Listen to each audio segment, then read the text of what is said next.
Every president confronts a dilemma in the Middle East, best articulated by Al Pacino in Godfather 3. Just when I thought I was out, they pulled me back in. President Biden has had the same bad luck as so many of his predecessors. Tonight, a close look at the never-ending crisis with New York Times columnist Tom Friedman. Next. This is Washington Week with The Atlantic. Corporate funding provided by Consumer Cellular. Additional funding is provided by Koo and Patricia Ewens for the Ewen Foundation, committed to bridging cultural differences in our communities. Sandra and Carl DeLay Magnuson, Rose Herschel and Andy Shreves, Robert and Susan Rosenbaum, the Corporation for Public Broadcasting, and by contributions to your PBS station from viewers like you. Thank you. Once again from Washington, Editor-in-Chief of The Atlantic and moderator, Jeffrey Goldberg. Good evening and welcome to a special edition of Washington Week. President Biden is abroad this week commemorating the 80th anniversary of D-Day, which marked the beginning of the end of Nazism. But today, democracy is on the back foot around the world, and President Biden faces particularly difficult challenges from China, Russia, and Iran. Tonight, I'll talk about the difficulties of the Middle East and the state of play in the war between Israel and Iran with the legendary Tom Friedman, who began covering the Middle East more than 40 years ago. Over his career, Tom has collected 3 Pulitzer Prizes for his work, and he joins me tonight for a one-on-one conversation. Tom, thank you for joining us. I'm glad to have you here. That, by the way, I just want to promise our viewers, it's the last time I'll be quoting Godfather 3 on this show. Godfather 1 and 2 are open for further mining.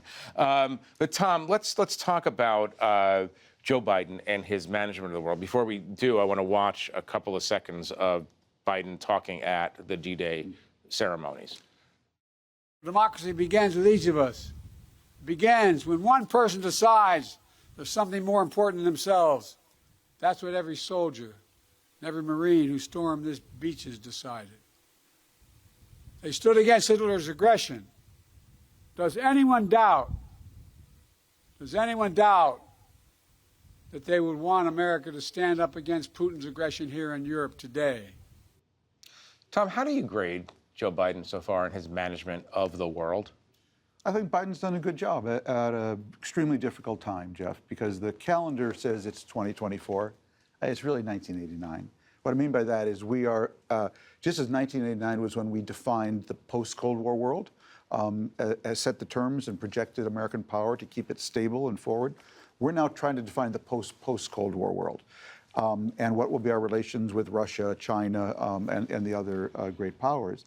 And if to put the Hamas-Ukraine war into this, the war in Gaza began on October 7th. And I always ask myself, what was going on in the world on October 6th, the day before? And October 6th, Ukraine was actually trying to join the West, and Israel was trying to join the East through normalizing with Saudi Arabia. Right. Now, had Ukraine been able to join the West, in the form of NATO and the European Union, et cetera, that would be the biggest expansion of a Europe whole and free since East Germany joined West Germany. Right. And Ukraine, biggest land army in Europe, biggest breadbasket in Europe, one of the biggest tech sectors in Europe.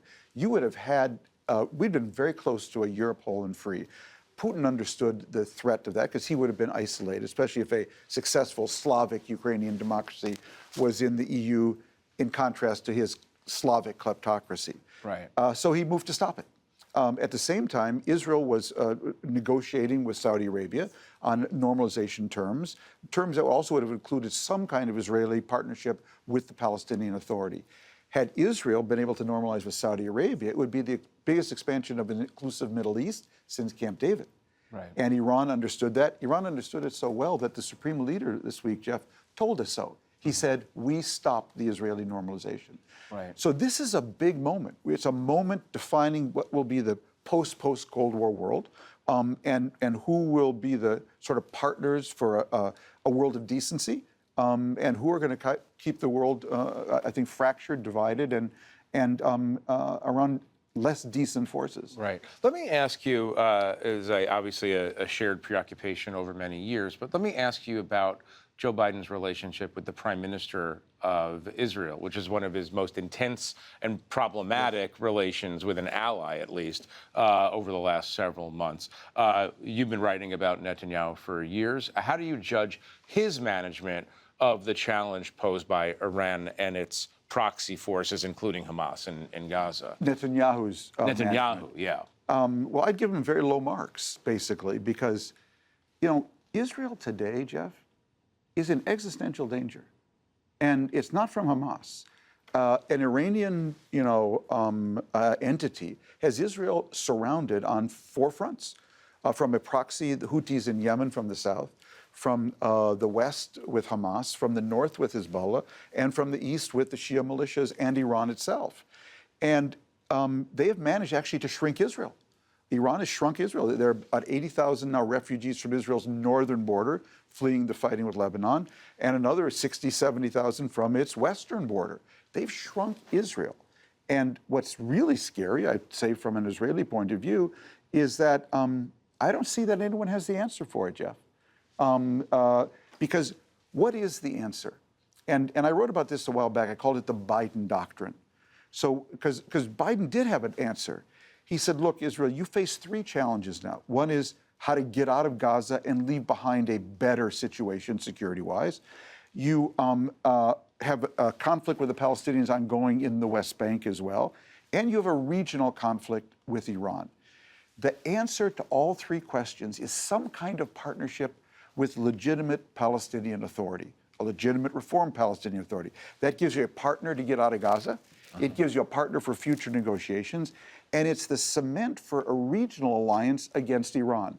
Because Israel cannot expect that Jordan, Egypt, UAE, Saudi Arabia are going to just indefinitely defend Israel from the next Iranian missile or rocket attack.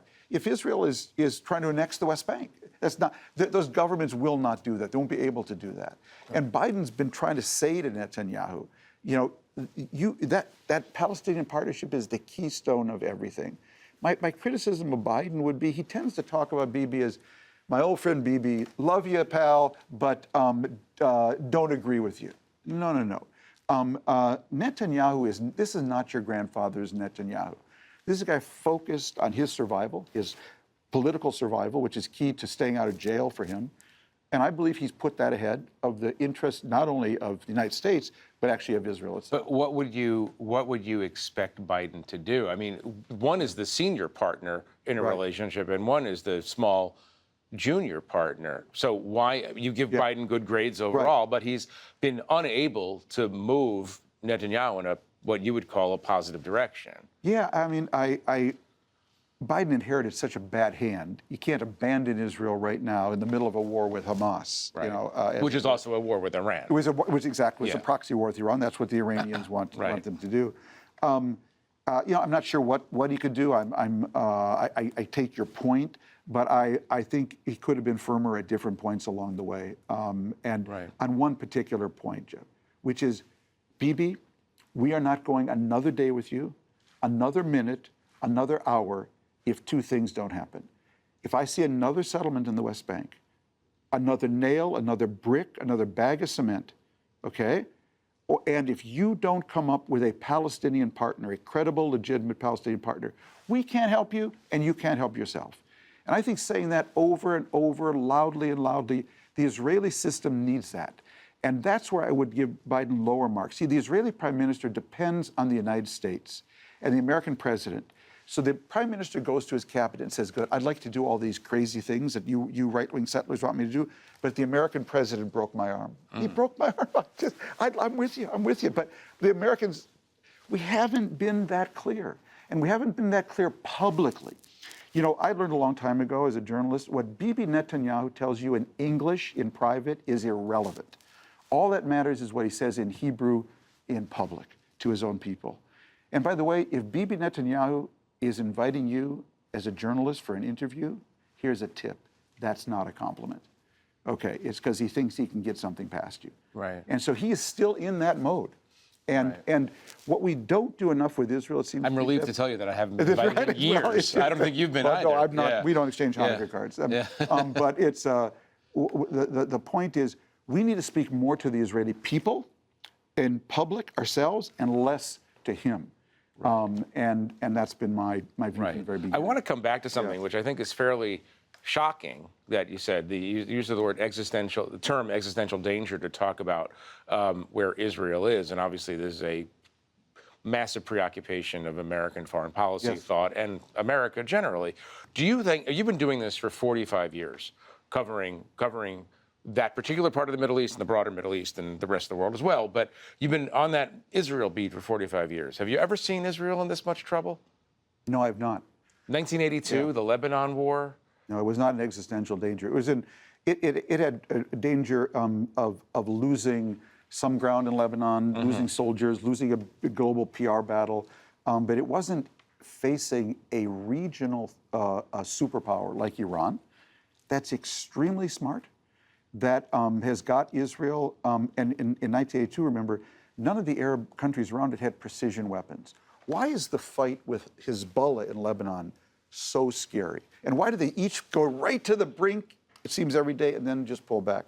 Because Hezbollah now has 100 to 120,000 rockets, but maybe 20,000 of them are precision weapons. So if you think of Hamas, they had to fire 50 rockets to maybe hit one target. Right. Precision rocket, you fire one, you hit the Israeli oil refinery. You hit another, you hit the air base. You hit another, you hit the defense ministry. Right. You hit another, you hit Lod Airport in the one Tel Aviv. international airport. And so the next Israeli Hezbollah war is one neither can afford. They will destroy each other. Right, right. Let me ask you this. It's something fascinating you wrote the other day about Saudi Arabia, key player, obviously the most important Arab Sunni country. And you're talking about the Crown Prince, Mohammed bin Salman, who obviously has quite a controversial reputation in our country.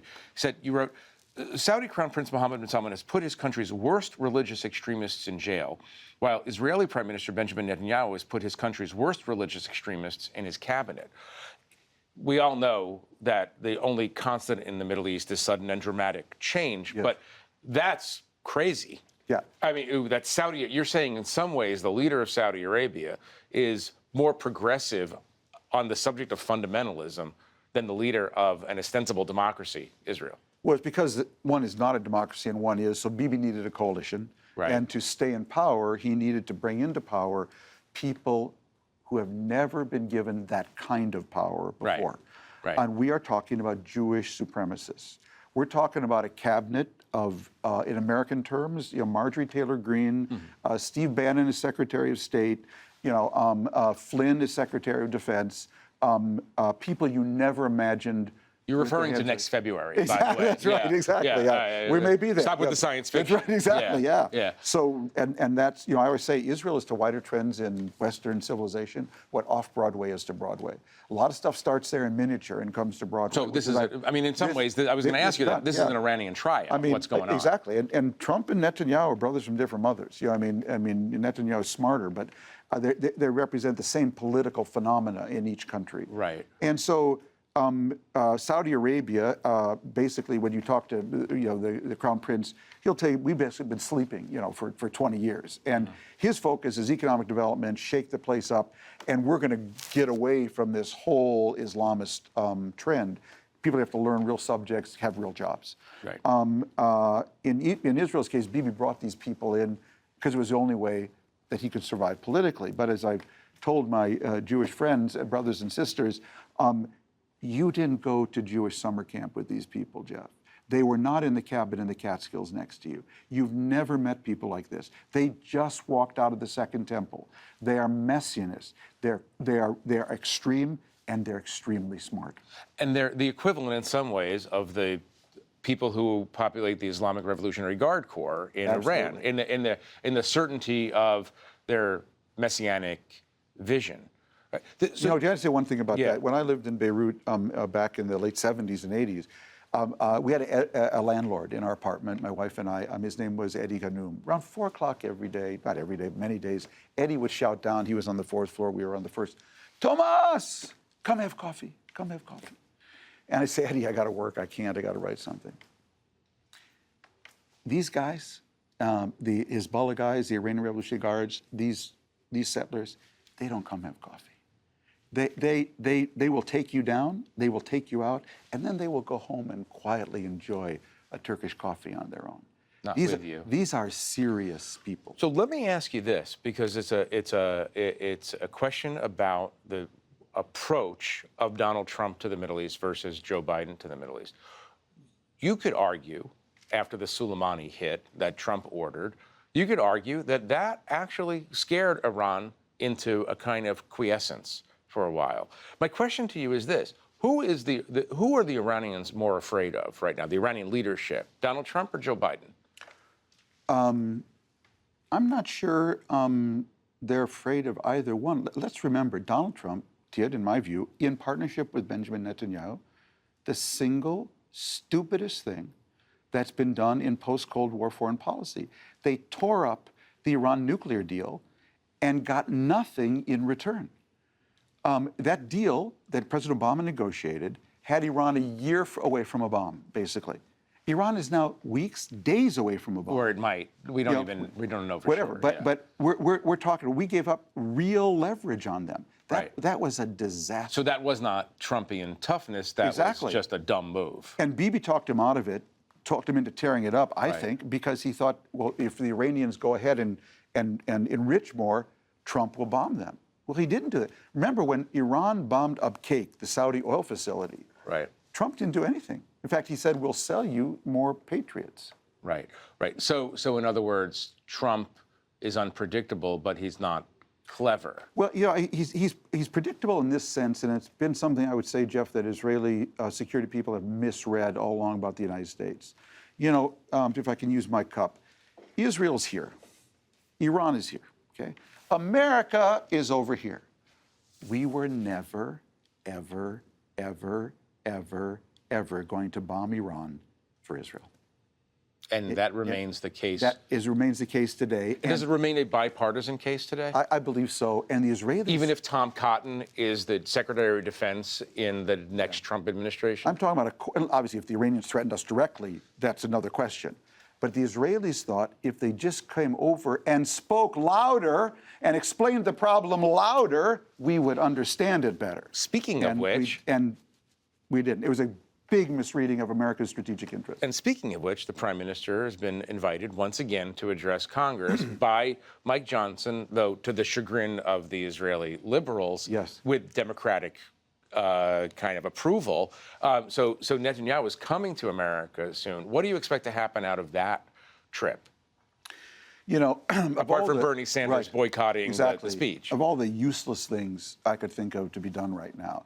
I often say, Jeff, I love Israelis and Palestinians, but God save me from their American friends, who basically dive into this conflict and sometimes exploit it for their own interests. This is the case of Republicans wanting to bring Netanyahu over here, force Democrats to come out, the Democratic progressives to come out against him, embarrass Democratic Party, embarrass Biden, and win votes. That's all this is about. I find it shameful that if all that when you think of all the things Biden's done for Netanyahu, I mean, since this war started, he knows this is something that is not helpful to Biden at all or the Democratic Party, and he's playing along rather than say, hey, that's so nice of you to invite me, but I really can't come right now. Right. Does he want Trump to win?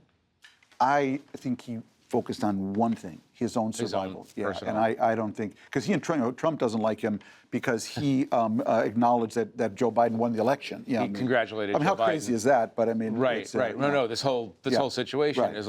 It's interesting. You talk about save us from the friends of the Palestinians and Israel. On the Palestinian side, you've been following what's going on the campuses and in the leftmost precincts of the Democratic Party. You're a two-state solution guy. That's the only thing you could. They are not. No. The hard left is for the eradication of Israel. Talk about that and how it feeds into this general tumult in American domestic political. Look, if you want to, I'm glad young people and old people are concerned about this war and the incredible number of civilians who've been killed on both sides, but particularly because there's more Palestinians in Gaza, women and children. But if you're going to wade into this conflict, to me, you have to be morally serious. And being morally serious involves three things. One is you have to acknowledge how this started, that it started with a vicious attack by Hamas on Israel out of the blue.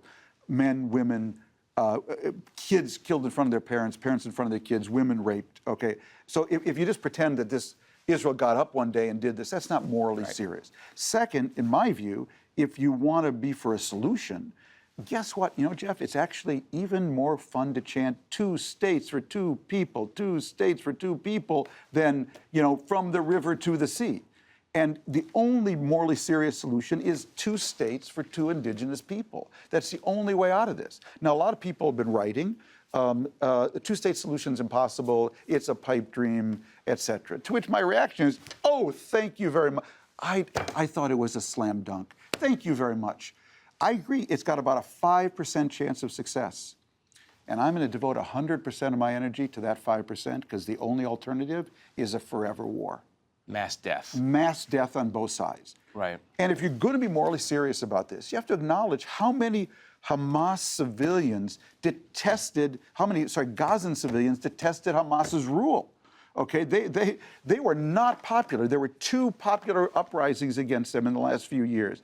So to think that they're, some Boy Scout troop in charge there. So again, I'm glad people are involved. I'm glad they care about civilian casualties. I want this war ended yesterday. Right. I wasn't for it to begin with. Right. Let's be clear. Right. But you got to be morally serious about it. In the minute that we have left, I need you to solve the Middle East crisis. No, I'm not going to ask you an impossible question. I'm going to ask you a near impossible question. Is there anything in that part of the world and U.S. relationship with that part of the world that gives you any kind of cause for optimism? Yes. I covered in the year before the Hamas war this incredible uprising in Israeli civil society, a democracy movement against Netanyahu's effort to quash the Supreme Court. I met young Israelis who I'd never met before. I think there's a new generation of leadership ready to take over there, ready to move into politics. They're incredibly impressive. They're real Democrats. But we need to get this war over. And I believe the same can be true on the Palestinian side. You've seen that? Yes, I believe that they're there. And one of the things that really disappointed me is that this is another criticism I would have of Biden, we let Abu Mazen, the PA leader, appoint a new government, not of that new generation, because they're there. Right. And I think that's what we're going to have to get to. That's my one hope. Right. Tom, I wish we can go on for another couple of hours, but we can't. Unfortunately, we need to leave it there for now. But I want to thank Tom Friedman for being here and for sharing his insight and analysis. And thanks to our viewers for joining us as well. For more on what America's allies think about a possible second Trump presidency, check out McKay Coppen's new piece on theatlantic.com on NATO. I'm Jeffrey Goldberg. Good night from Washington. Corporate funding for Washington Week with The Atlantic is provided by Consumer Cellular, this is Sam. How may I help you? This is a pocket dial. Well, somebody's pocket. Thought I'd let you know that with Consumer Cellular, You get nationwide coverage with no contract. That's kind of our thing. have a nice day. Additional funding is provided by Koo and Patricia Ewan through the Ewan Foundation, committed to bridging cultural differences in our communities. Sandra and Carl DeLay Magnuson, Rose Herschel and Andy Shreves, Robert and Susan Rosenbaum, the Corporation for Public Broadcasting, and by contributions to your PBS station from viewers like you. Thank you.